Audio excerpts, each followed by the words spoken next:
Hello, thank you so much for joining us once again. Sister Denise has been sharing her wealth of spiritual experience with us, and she is taking us through shloka by shloka of chapter 18 so that the full message can be conveyed to you, the viewer. Sister Denise, it's always wonderful to have you with us. Thank you so much for being here. Thank you. I would like to start at verse 49, and I want you to give us your take on it. And there are two aspects that are of interest to me here, and I want to know what is it mean to you. It reads, with his intellect unattached at all times, with conquered self free from desire, by renunciation one attains the supreme state of freedom from action. Sister Denise, two aspects leap up from the page in this shloka. Intellect unattached at all times, and secondly, conquered self. That is a very, very powerful expression because, well, it's not easy to achieve, is it? But tell us what it means to you. With intellect unattached means that your motive is not to get something from it. So this verse 49 is talking about the intellect unattached, which is a point that has come up again and again and again, the whole question of non-attachment. And that means that the intellect, the attitude, the approach to existence is that I do the action which is right regardless of the fruit. We had a whole section earlier in the Gita on the difference between renunciation and sannyas, and this is really referring back to that. This is speaking about a point that has been mentioned many, many times, which is that you have to have an intellect which is unattached. It's talking about non-attached action. So the state of freedom from action refers to our karma. This connects in with conquered self. Conquered self to me refers to self-mastery. It's not that you're subduing yourself, but that the soul knows exactly how to use the instruments of perception, the mind, the intellect, all the different aspects of consciousness, all the different ways in which you perform action through the body. And in that way, the action that you're doing, the karma that you're doing, is without bondage. So here we're looking at karma sambandh. You have karma bandhan, which is bondage of karma. And of course it mentioned very clearly in an earlier section that it is not possible to have karma sannyas. You cannot not act. But what you want is freedom from the bondage of action, or you want to do akarma. So this is what I think this one is about. Verse 50 reads, learn from me, capital M, briefly Arjuna, how one who has attained perfection, who also attains Brahman, which is the highest state of knowledge. And verse 51 reads, endowed with a pure intellect, controlling the self with firmness, abandoning sound and other objects of sense, casting off attraction and hatred. Well, attraction and hatred means, attraction and repulsion. Sister Denise, it goes on into verse 52 and 53 and 54. A whole lot of qualities that are mentioned that one has to become, and also that which one has to give up in order to obtain what is called oneness with Brahman, and also to attain supreme devotion to me. Could you take us through that entire bunch of shlokas? So the idea of these 5 shlokas is that you want to return to nirvana and become once again part of God. So this really belongs to the Vedic tradition again, so that you are practicing to be alone, you're practicing, it says here, look, eating lightly, controlling speech, body, mind, devoted to yoga, meditation, take refuge in dispassion. That means you really want to leave life. You want to... leave. You want to leave life. You want to go back to the soul world and not come back, you see. If you look at this, dwelling in solitude, you're alone. This is sannyas. This is what is sannyas. You're eating lightly, so no interest in food, controlling your speech, and if you're in solitude, you don't have anyone to talk to anyway. And controlling your body, controlling your mind, you're totally focused on meditation. That means you're trying to leave the body, leave life. And taking refuge in dispassion, you have no feelings about anything. 53, relinquishing egoism, force, arrogance, desire, anger, and possession of property. You want to be completely unselfish and return, you see, back to Brahman. So this is all about preparing yourself for death and return back to the world of light and disappear. And then you see 54, you're absorbed in Brahman. That means absorbed in the world of light, in a state of serenity. You're not mourning, you're not desiring, you're absolutely impartial. And this is how you go back to God. You're really leaving everything. So it's a very, very good preparation for the final moments before death. And then 55, by devotion to me, he comes to know who I am in truth. And you see, when a person is preparing themselves for death, they're also preparing themselves to go back to God and to cease to exist as an individual, you see. So there it says, he enters me immediately. So this is totally about preparing yourself to leave the body. Denise, is this not bordering on morbid?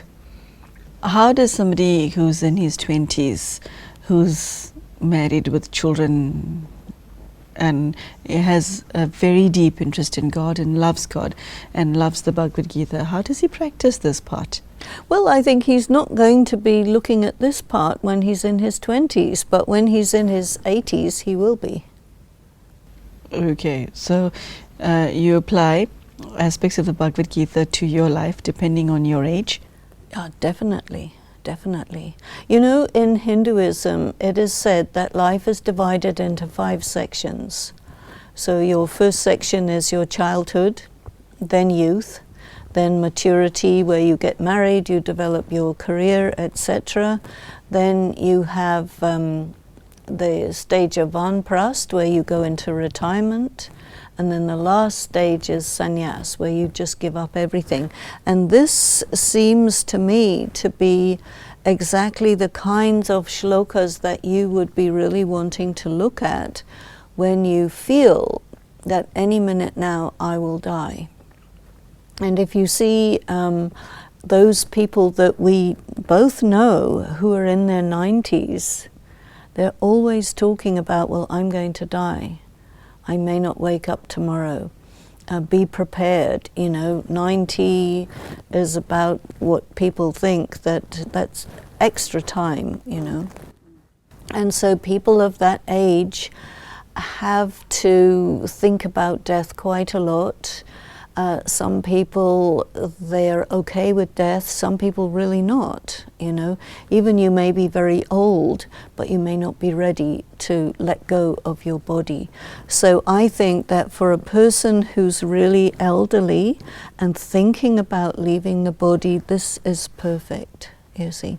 And there are other parts of the Gita which are really good for when you're in the middle of your life, when you're young and you need some instruction how to prepare for life.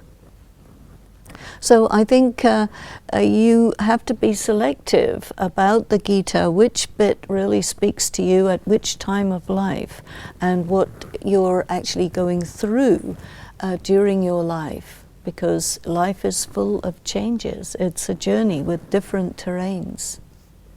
Sister Denise, I now want to take up verses 55 onwards. By devotion to me, he comes to know who I am in truth. Then having known me in truth, he enters me immediately, performing all actions. He whose reliance is always on me attains by my grace the eternal, imperishable abode. So, how do you... Even it continues, 57, 58, it's all, I think, a continuation of this preparation for death. You want to be totally focused on God, you want to go to God, you want to know God, you want to perform actions, but with detachment.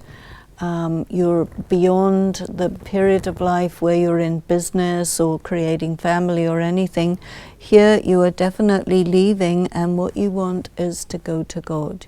You don't want to, go to limbo or go to get taken. There is this idea that you get taken by the demons of death. But if you are preparing yourself for death, really, I want to know God, go to God, that's good, And the last sanskar, there is this word antim sanskar, which refers to your funeral, but also you can say that the last thing you do is you leave your body. So a yogi really wants to leave the body in the most perfect way, with absolute detachment, and just go to God and not anywhere else. I see, Sister Denise, in verse 58, egoism rears its ugly head, and the verse reads, fixing your mind on me, you shall pass over all difficulties through my grace. But if through egoism you will not listen, then you shall perish. So it's very clear how your ego becomes an invisible obstacle between yourself and God. This is a warning as clear can be. But Sister Denise, the problem with egoism is you don't even realize you have a problem or that you are the problem.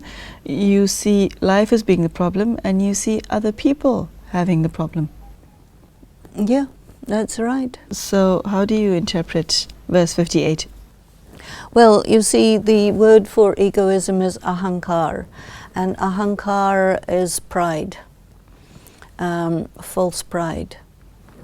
So on the one hand you have God, on the other hand you have death, and then you have your false pride, you see. So this is why death is such a big exam for people, because false pride of the body, this incredible attachment to the body will just, surge into your consciousness, and this will be what makes you perish, because then if you're in your false pride at the moment of death, that's when it is said the demons of death take you, so that's you perish, because you're not creating the sanskar of leaving the body by your own volition. Because that's a very, very high kind of death, where you recognize, okay, that my moment has come, I have to be totally present for it, let go of everything, and just allow myself to go to the world of light, to go to God, and that's it. And that requires a very stable, steady stage, a stage which is completely detached and very beautiful, very serene, and it's very fine-tuned, that stage, very fine-tuned. I see that God is again addressing Arjuna as he did at the beginning of the chapter. I would now like to take up what is contained in verse 59, where God says to Arjuna, if filled with egoism, you think I shall not fight, your resolve will be in vain, your own material nature will compel you. Destiny versus choice. According to the Bhagavad Gita, destiny wins hands down. Because Arjuna is we meet this Pandav at the beginning of the Bhagavad Gita with his head in his hands thinking, I'm not going to kill my family. Okay, I'm going home. And now God is saying to him, hello? No. You can also read it a slightly different way. One is destiny wins hands down, but I don't read it as destiny winning. What I read it as is your body consciousness will win. Your material nature will compel you, you see. So to if you, do what? To fight.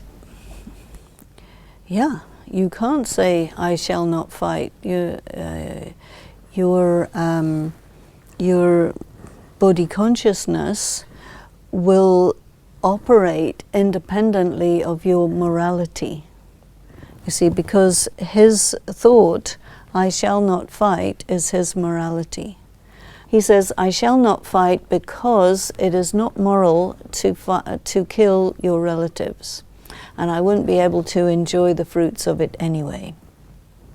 And then God says to him, your material nature will compel you.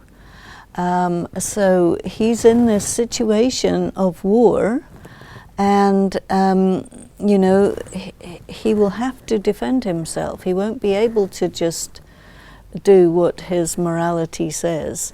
This body consciousness, this circumstance, I mean, in a way, I think that you're absolutely right to say destiny is going to do that. But I think there's also this side, which is your, I suppose, your instinct for survival, which will be operating here.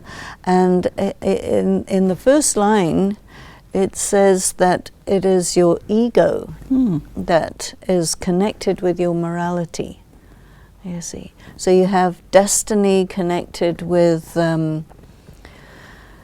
your nature, and then you have your ego connected with your morality. So there you have a very interesting situation of antagonism, or the inner battle. So it's quite interesting to look at this shloka number 59 as talking about the inner battle going on in Arjuna. This thought continues in verse 60. What you wish not to do through delusion, you shall do that. Against your will, Arjuna, bound by your own karma, born of your own material nature. Poor Arjuna thought he had a choice. Now he learns otherwise. His tears were for nothing. They were but a tantrum. And now he's faced with the reality. You see, we're in verse 60 already, and it's leading us to the point where Arjuna agrees and accepts. So we still have in this verse on the first line, delusion. You are deluded into thinking this. So his whole, the strength of his morality is not that strong, because it's all part of delusion, and his will isn't able to operate according to the force of delusion, which is too weak. And then on the other side, you've got bound by your own karma. Here you have again this destiny, you know, and karma that, you see, karma, the karma between himself and Dhritarashtra, himself and Duryodhana, means he has to kill them. Yeah. Sister Denise, is karma a magnet? Yes. Karma is a magnet, a magnetic force. You can't resist it unless you have a force greater than the force of karma, which is the force of the remembrance of God. And this is why a big part of the Gita is you must be focused on me, be focused on me, be with me, then only you will be free from karma. You see, so in Brahma Kumaris Rajyoga, it is said that there are 3 ways to finish your karma. One is through punishment, circumstances that are punishing. A second way is through yoga. And a third way is through this visions that take place after you have left your body. Here we're seeing that the only thing that's going to enable a person to go beyond that is yoga. And then when you're in yoga with God, He will say, okay, now you just kill.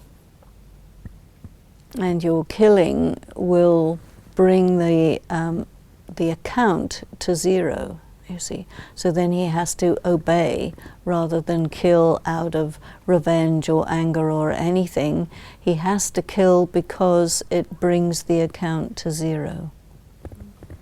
And that is something that is really beyond the normal human way of being, very much. And so you see that the only one who can tell a human to operate like this is one who is a non-human. The Supreme Soul, the Supreme God, is a non-human, the Supreme Being.